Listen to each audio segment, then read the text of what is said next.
Magandang umaga po, mga kaibigan, mga kapatid. Kumusta na po kaya ang matapang na tao?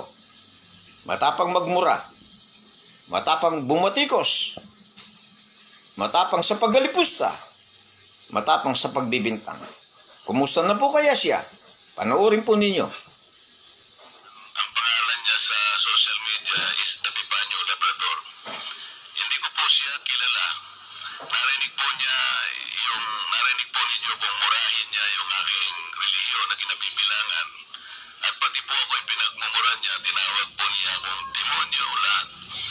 Pero hindi po ako kumikibo. Ang sinasabi ko lang, kung tayo talaga ay i-address po natin ang mga ganitong klaseng paninira na mga narratives, ay siguro po pa ditong mga ganitong klaseng tao ay may patawag din natin. Ako po, Narinig po ninyo?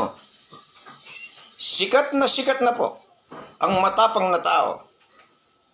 Nakarating na ang kanyang pangalan sa Kongreso, sa House of Representatives. Ano naman po ang sagot ng matapang na tao? Pakinggan po natin siya. Epifanio Labrador ang gagamitin mo influensya, yes. At saan kayo magaling? Diba? Siraulo ba ako para magpakita dyan? Alam ko na pinaplanuhan nyo na ako na hindi maganda. Yan po ang sagot ng matapang na tao. Gumawa siya ng sariling multo. Pinaplanuhan daw po siya ng hindi maganda. Kaya hindi siya sisipot. Tignan po natin. Abangan po natin. Abangan natin kung totoo talaga na matutupad ang gusto niya na hindi siya sisipot kapag kasi pinatawag na sa Kongreso o sa House of Representatives.